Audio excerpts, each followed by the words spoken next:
राज्याच्या राजकारणाला हादरवणाऱ्या दुर्घटनेनंतर एक महत्त्वाचा राजकीय निर्णय समोर आला आहे।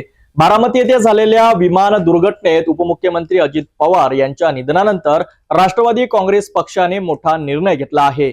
अजित पवार यांच्या पत्नी सुनेत्रा पवार यांनी आज महाराष्ट्राच्या उपमुख्यमंत्री पदाची शपथ घेतली आहे। लोकभवनातील दरबार हॉलमध्ये अतिशय साधेपणाने हा शपथविधी पार पडला। राज्याचे उपमुख्यमंत्री अजित पवार यांच्या बारामती येथे झालेल्या विमान दुर्घटनेत निधन झाल्यानंतर संपूर्ण राज्यात देशभरातून शोक व्यक्त केला जात आहे। या दुःखद घटनेनंतर राष्ट्रवादी काँग्रेस पक्षाने महत्त्वपूर्ण निर्णय घेत अजित पवार यांच्या पत्नी सुनेत्रा पवार यांची विधिमंडळ पक्षनेतेपदी निवड केली। शुक्रवारी रात्रीच सुनेत्रा पवार बारामतीहून मुंबईकडे रवाना झाल्या होत्या। शनिवारी सकाळपासूनच मुंबईत राजकीय घडामोडींना वेग आला।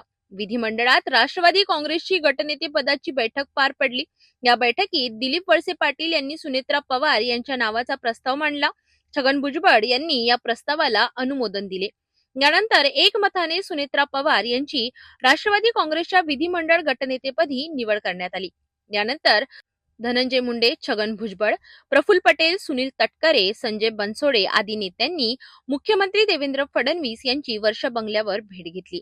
गटनेतेपदाची माहिती देणारे पत्र मुख्यमंत्र्यांनी राज्यपालांकडे पाठविले। त्यानुसार सायंकाळी 5 वाजता लोकभवनातील दरबार हॉलमध्ये शपथविधी सोहळा पार पडला। राज्यपाल आचार्य देवव्रत यांनी सुनेत्रा पवार यांना मंत्रिपदाची शपथ दिली। शपथ लावशील इथे। या शपथविधीला मुख्यमंत्री देवेंद्र फडणवीस, उपमुख्यमंत्री एकनाथ शिंदे, मुख्य सचिव आणि राजशिष्टाचार अधिकारी उपस्थित होते। अवघ्या 10 मिनिटात मोजक्या लोकांच्या उपस्थितीत आणि अत्यंत साधेपणाने हा शपथविधी पार पडला। या शपथविधीसह सुनेत्रा पवार महाराष्ट्राच्या पहिल्या महिला उपमुख्यमंत्री ठरल्या आहेत। शपथविधीनंतर सुनेत्रा पवार तातडीने बारामतीकडे रवाना झाल्या। अजित पवार यांचा 10वा होईपर्यंत त्या बारामतीतच मुक्काम करणार आहेत। दुखवट्याच्या काळात कोणतेही सत्कार, हार किंवा तुरा स्वीकारले जाणार नसल्याचे त्यांनी स्पष्ट केले। एकीकडे राज्य शोकसागरात असताना दुसरीकडे जबाबदारीची जाणीव ठेवत सुनेत्रा पवार यांनी उपमुख्यमंत्री पदाची शपथ घेतली आहे। संवेदनशीलता, साधेपणा आणि शिस्त याचा आदर्श ठेवत त्यांनी आपल्या नव्या भूमिकेला सुरुवात केली आहे।